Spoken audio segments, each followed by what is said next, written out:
What's up, guys? Doomwake here, and welcome back to episode. I lost track of how many episodes. This is episode a lot of Watching the Meta, a weekly series where we take a look at the Magic the Gathering online metagame. There was one showcase challenge that took place this past weekend in Modern, and the rest were regular weekend challenges. And what we kind of want to do is we want to take a look and see how the metagame is evolving week to week, and then probably your favorite part of the show, at least I know it's my favorite part of the show, taking a look at all those really, really sweet deck lists. If there's anything that caught my eye in terms of maybe maybe there's something here and things like that. Before we continue, if you enjoy this style of content, please consider subscribing to the channel for more awesome, amazing content like this. And be sure, this is the most important part, because again, I say this every time, I do read all the comments. So if you have any comments or any suggestions, maybe even some different types of content that you're interested in, some sort of discussion video, any topic that you want me to discuss, please be sure to let me know in the comments, because all of this is for you guys. I want this to be something that you want to consume and you enjoy. And with all of that said, let us get started with the modern format. So last week, what we would expect in general, 17% Boros, 10% Mardu. Well, this week, it kept increasing a little bit. So we've gone from 17 to 28.4% in Boros Energy. We've gone from 10.9 to 12.5 in Mardu. So yeah, I mean, if you combine those two, energy decks are taking up roughly 41% of the metagame. It's kind of a lot. And it's going to be very, very interesting to see what happens in December. I think there is a very likely chance that something gets addressed, but maybe I'll save that discussion for a different type of video. Mono Blue Belcher, 8.9 last week, 9.7 this week, roughly about the same, slight increase. Grinding Breach, slight downtick. Jeskai Energy, nowhere to be seen, so it seemed like that was a big breakout deck last week, which was basically just Boros splashing for expressive iteration, but it seemed like those people either moved back to just regular Boros or maybe a slight uptick in Mardu to get those Bowmasters back in there.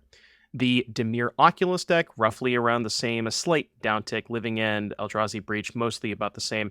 There's nothing too crazy about the rest of this, maybe Gruul Eldrazi going from 1.6 to 3.9. But I have some decks for you to showcase. Maybe some of these might be able to beat the Boros Menace. All right, and the first one we are going to start with is a Heliod deck. This is from Celestial in 28th place, and this is something that you may have seen a little bit before, but with a slightly different twist. So we've seen Heliod decks in the past that are playing Heliod Sun Crown with Spike Feeder to go infinite. I've seen even some that have the Basking Brood Scale combo with Blade of the Bloodsheaf. It also combos with Rosy Cotton, and there's a lot of different combos in sort of the Celestia version. But Celestial has actually decided to forego their username and remove the green cards basically entirely. There's a Lush Portico in here, which I believe is just for Haywire Mites in the sideboard, but by and large, we are a mono white deck.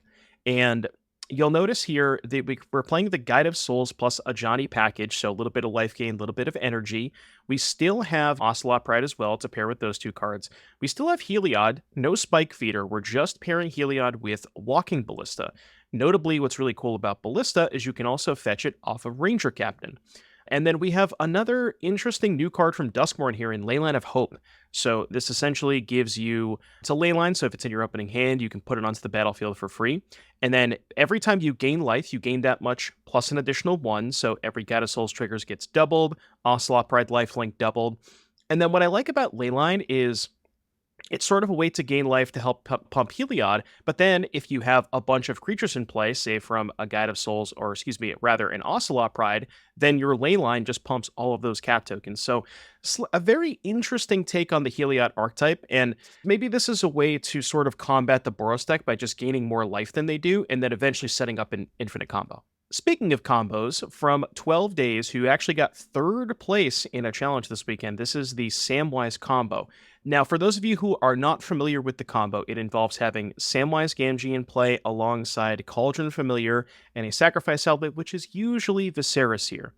But I wanted to highlight this for a couple of reasons. So I haven't actually seen a version like this one specifically pop up, but what's interesting to me is they're playing Overlord of the Balemerk, which is a way to mill over creatures, And it also is a way for you to return creatures that die. So if your opponent maybe Fatal pushes your early combo piece, say maybe they push your Samwise, you can Overlord to get that back, which I find kind of interesting. And then later in the game, if you have some extra mana, just a 5 mana 5/5 also still returns, combo pieces from the graveyard. It's also utilizing Birthing Ritual as well as Collected Company. The thing that I find the most interesting about these two cards is the fact that they both can find Grist, where you can Birthing Ritual if you have a creature in play, you go 7 deep, you can sacrifice a creature, put the Grist into play, because remember, Grist is a creature when it's not on the battlefield. So also something that you can get back with Overlord of the Baelmerk. So it's interesting to see this. It's also only playing 17 lands, that's worth noting, but it's sort of this more combo-focused version. It's playing a lot of the same combo pieces. You have a lot more ways to gain advantage in a game where you are not comboing.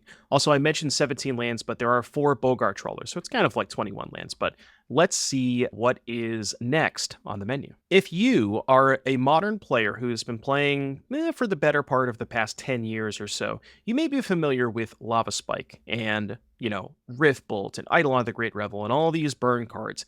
But what if I told you the best burn cards are actually in black? And a user, Joneth, who got 9th place in a challenge this weekend, is playing the black burn deck. So the burn spells here are Soul Spike, Bump in the Night, which is, it does a good Lava Spike impression. Gonti's Machinations, which is interesting because it's whenever you lose life, you gain that much energy, and then you can pay 2 energy, sack it to make your opponent lose 3, and you gain 3. But you also have Chancellor of the Dross, which is a free Lightning Helix, effectively. Iridescent Vine Lasher damages them when you play lands. Sleeper Agent, I find it so funny that these decks are playing this card, but it's a 1 mana 3/3 that you give your opponent, and then it deals 2 damage to them on their upkeep. But what's cool about this is not only are you playing Necro Dominance to sort of refill your hand after you've cast all your burn spells, but you can also kind of 1/2 combo them with Sorin of House Markov and stuff like Soul Spike and Gonti's Machinations. Say, for example, you have a Gonti's Machinations just sitting in play with a couple energy. You untap for your turn, you go Soul Spike your opponent, play Sorin, you sack my Gonti's Machinations, go to post-combat main phase, you've gained 7 life that turn, so the Sorin's just going to dome them for 7 more. So there's some really cool stuff you can do here. Still not sure that you want to be playing a direct damage deck when Fleege is one of the most prevalent cards, but an interesting take on the burn deck for sure. And last but certainly not least, from Shadow Titan, 15th place here in, I believe this was the Sunday challenge. This is another combo deck where the combo is Warren Soul Trader plus Gravecrawler, where you sacrifice the Gravecrawler for a treasure. You can then sacrifice the treasure to recast the Gravecrawler because Soul Trader is a zombie. Now you need something to pair that with. Usually it's Marionette Apprentice, because Marionette Apprentice's triggers not only when you sacrifice a creature, but also when you sacrifice an artifact. So every time you're going through that loop, you're sacrificing the Gravecrawler and the treasure. You're paying 1 life, but you're dealing your opponent 2 damage in that hypothetical loop. But what's interesting about this specific version, you'll notice, is that there is a light blue splash for Abhorrent Oculus.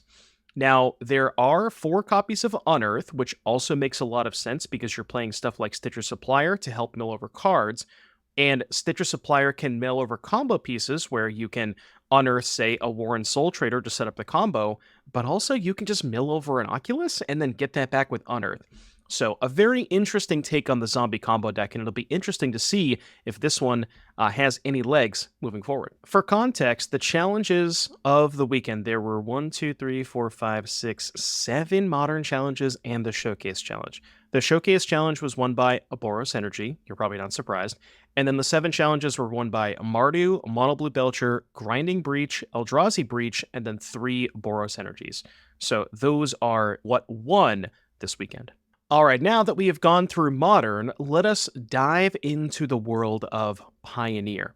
So last week, on the left-hand side of your screen, you'll notice that Rakdos Prowess, 18.8%. This week, 16.9%. So slight downtick, nothing too noticeable. And then 14.1% for Phoenix last week, 18.8%. So kind of a little bit of back and forth between Prowess and Phoenix. I do believe that those are clearly the 2 best decks in the format. So there might be, a little bit of back and forth in terms of how each one performs, but in average, I would say between 30 to 33% of the metagame every week is going to be comprised of those 2 decks. But there's been a little bit of shifts otherwise. So company was 9.4% last week, only 3.8 this week. So big downtick in Celestia Company might have something to do with the resurgence of Phoenix, because Phoenix is generally good against those decks that are just relying on a lot of the cheap creatures. Martyr Greasefang, 7% last week, 4.4% this week. Again, slight downtick, probably because of the uptick in Phoenix. Four color Zur Overlords last week. Yeah, it looks like, okay, I can't quite tell what the percentage was last week, but 5.6% this week. Looks like that slice of the pie is roughly the same, maybe slight increase for this week. Mono Black Bloodletter taking a bit of a hit. The Rakdos Bloodletter deck, however, 3.1 last week, 6.9% this week. So a pretty significant increase in terms of that. Same with Lotus Field. For example, Lotus Field combo last week was 2.3%. This week it's 6.9. So a really, really big increase in Lotus Field. Same with Jund Sacrifice. Last week 1.6. This week 6.3%.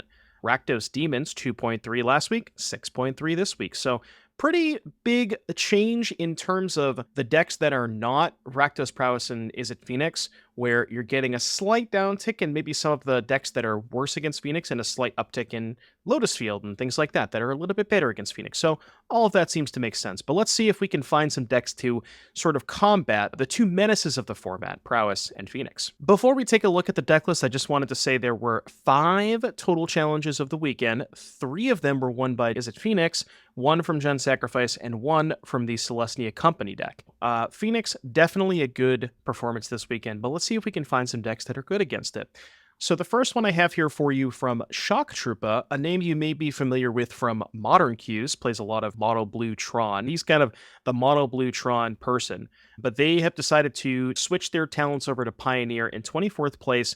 This was actually a deck list that started to pick up a little bit in popularity right before the regional championship in DC, where you are playing sort of definitely a faster red deck than Rakdos Prowess, where if you open on Leyline of Resonance with any one of your 1-drops, like Cacophony Scamp, Clever Lumimancer, or Hardfire Hero, you have a ton of ways to just kill your opponent on turn 2. Because for those of you who don't know, Clever Lumimancer, this is a card that you can't play in Standard, but it triggers whenever you cast or copy an instant or sorcery spell. Leyline of Resonance copies a spell when you cast it. So any of those pump spells like Defiant Strike, Monstrous Rage, Turn Inside Out, Ancestral Anger, every single time you cast and copy one of those, you're giving your Lumimancer an additional +2/+2. Very, very easy to kill your opponent on turn 2 in a situation where you do have the Leyline. I think it's pretty interesting there's only 1 copy of Monastery Swiftspear. Likely just wanted an additional 1-drop. Felt like that was maybe the next best one. And yeah, so that is pretty much it. But yeah, just interesting to see Leyline of Resonance. JD did pretty well with it in Standard and Worlds, and it's going to be interesting to see the shift from Standard to Pioneer because you do get a much larger card pool. So we've had plenty of discussions over the past couple of weeks about this Dimir Ninjas deck, this new kid on the block. And Franticor, who top-aided a challenge this weekend, said, you know what? I don't need the black cards, which is interesting to me because my experience with the Ninjas deck has been that Kaido was far and away the best card in the deck. So it'll be interesting to see what is going on here. Why do we cut the Kaidos? Well, first and foremost, it does make your mana base a little bit cleaner. 16 islands, 4 Mutabolts, 2 Halls, and an Otawara. So you're going to get mana screwed or color screwed much less often with Mono Blue. You do have a significant downgrade in card quality. Basically, Franticor has decided to swap the Kaidos for Enduring Curiosities. Not to say that Curiosity is a bad card, because it is good, especially with this many 1-drops, but I do think it is a noticeable dip in quality between this and Kaido. We're also playing some additional 1-drops here. We have Silver Raven, 1/1 flyer for 1 when it ETBs Scry 1. More ways to enable your turn 2 Moon Circuit Hackers. We're still playing the 4 Drowners. We're playing Miscreant plus Mockingbird to make sure we can draw additional cards that way. Even a couple of Fairy Masterminds, just more 2-mana flash creatures that have flying. Again, flyers, very good with Curiosity. So, yeah, and then you're not playing Fatal Push or Thoughtseize, so your interaction is mostly baked into bounce spells with Into the Floodmaw. I'm not entirely sure if this is a good way to approach this because Kaido was so good, but definitely a cleaner mana base, that's for sure. For those of you unfamiliar, Edgar MTG on Twitter and does the Midweek Metagame podcast with Nassif every week.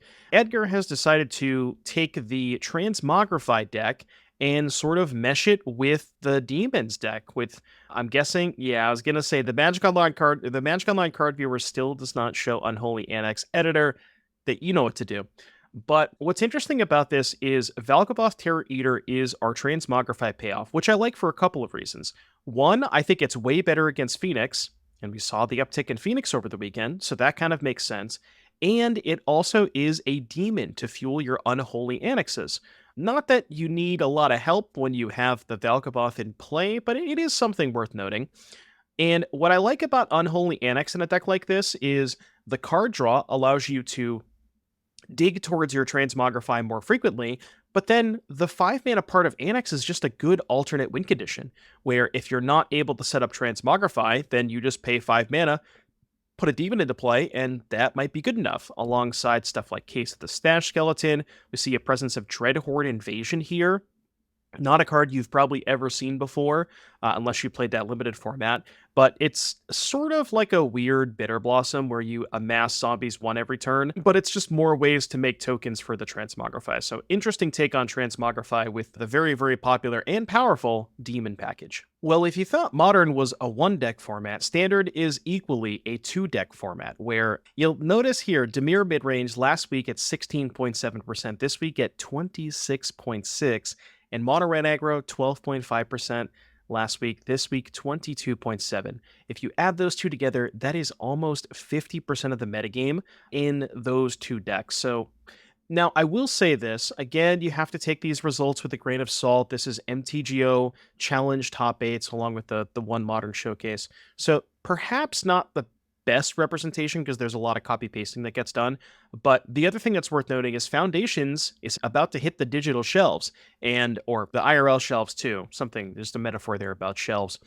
But that set will certainly have a massive impact on the Standard format. There's a lot of sick cards, so I might have to do a set review or maybe like a top 10, top 20 thing about that soon. So be on the lookout for that. But again, this is really like the last couple of weekends before we get Foundations. Golgari midrange. The deck I had labeled as Golgari Demons last week was actually Golgari midrange. I've decided to only label it Demons if it has Bloodletter. Last week I was labeling it Demons even though it didn't have Bloodletter, so that was a mistake on my part. So roughly about the same, 12 to 10. Grill Prowess, 7.8 to 9.4, slight uptick. Azorius Oculus, 6.3 last week. This week, 4.7. Nothing too crazy. The Overlord's deck, 5.7 last week. This week, it is 1.6, so a little bit of a downtick there.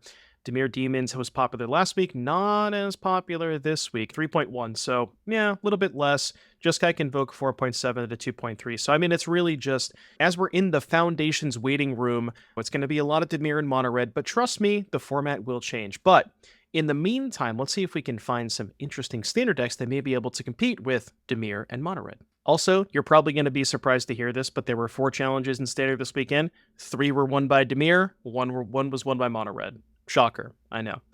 With all of that out of the way, I got 3 Standard decks before we let you go in today's video. So, Tulio Johnny in 17th place playing Golgari, but maybe a little bit different than your traditional Golgari deck, where we are utilizing crimes. So Free Strider Lookout and Gisa the Hellraiser. Free Strider Lookout is very important because it gives you a way, it lets you hit a bunch of land drops, right? Ghost Vacuum from Duskmourn, another good way to commit crimes. Now, in the past, we've seen versions that just use Free Strider Lookout to hit value lands, like Restless Cottage, Demolition Field, Fountain Port, Mirex, and really doesn't have any sort of top end. But Tulio has decided to say, you know what? If I'm going to hit this many land drops, I'm going to want to play a 7-mana creature, and that is Vaultborn Tyrant. Probably the best 7-mana creature that you can play that's not 4 colors, i.e. Atraxa. And I do like that as a top end, so we're kind of more of a ramp deck akin to what Seth was playing in the World Championships, but not quite as big with the Beanstalks. spelunking, and then a bunch of removal spells. All of the instants interact with creatures in some form or fashion, along with 2 duress and 28 lands. So, bit of an interesting take on Golgari. And one thing you always have to look when there is a new set printed into Standard, you gotta check and see what the crime enablers are, and Ghost Vacuum, certainly a good one. Now, this one's kind of funny because mono red, okay, you would think that I wouldn't want to show you a mono red deck. I will say the mono red decks that were making up 22% of the metagame, those were 99% of the time just Quinn Tonoli's exact 75. And I wanted to highlight this mono red deck in particular because there's only 17 lands in the deck. So what Matsukasa 10, who made 13th place in one of the challenges this weekend, has decided to do is just say, I'm going to play every single 1-mana creature. I do not care how good or bad it is. So 4, 8, 12, 16, 20 1-mana creatures, and you're pairing that with Painter Studio and Defaced Gallery. So the 2-mana room allows you to, whenever you attack, all of your attacking creatures get +1/+0. So you can imagine if you go 1-drop into double 1-drop, then follow that up with a 1-drop in a Painter Studio, that's a lot of damage on turn 3, and it pays you off for playing this many 1-drops. The other interesting thing is the pump spell aspect, where you have Mirran Banesplitter, Turn Inside Out, and Monstrous Rage to pair with both Cacophony Scamp and Heartfire Hero. So bit of some interesting synergy there. And then the last one that I want to highlight is Cunning Coyote, where you can plot this on turn 2, turn 3, maybe cast a Heartfire Hero, and then after you cast the Heartfire Hero, the Coyote can be cast for free to pump the hero and trigger it, give it haste, so on and so forth. I'm not exactly sure that this is the way you should be building your mono red decks, but I did play with this one a little bit yesterday on stream, and it was pretty cool, so maybe be on the lookout for a video with this one. And the last deck that I want to leave you with is an Auras deck from Guillaume D19 in 20th place. So we've seen green-white auras, we've seen white-blue auras. I haven't seen blue-green, most of the payoffs are in white. But what if we combine the two decks? And that's what Guillaume has decided to do. So you still have blue card draw within Silent Hall Creeper, also a way to draw cards. You're still kind of playing Inquisitive Glimmer, Optimistic Scavenger, Enduring Innocence. So you have a lot of the aspects of the blue-white auras deck. But we are splashing green for Calyx Guided by Fate, which is a card that says whenever an enchantment enters the battlefield, you put a counter on a creature, and then whenever an enchanted creature deals combat damage to a player, you can make a copy of an enchantment. So ways to get creatures through, again, on the splash, Audacity to give your creature trample. That works very well with Calyx because Audacity enters the battlefield, gives the creature plus power and trample. You get to then put a counter on the creature with Calyx and then hit them and make a copy of something else because presumably you're going to deal combat damage when you're giving trample that turn. And then last but certainly not least, Royal Treatment, which is interesting because the role token that it creates is an enchantment, which means it will trigger Calyx, it will trigger Entity Tracker, it will trigger Scavenger. So very, very interesting to have spells that make rolls with all of those creatures that trigger when enchantments enter the battlefield. So, you know, the mana bases may be a little sketchy. There's also 4 Valgava Slayer, which is effectively a 1-color land that enters the battlefield tapped. The upside of it being it's an enchantment. But mana's a little sketchy, but I do like the idea here a lot. And that, my friends, is going to do it for another episode of Watching the Meta. If you enjoyed the content, please consider subscribing to the channel. Let me know what you thought in the comment section down below. And until next week, adios.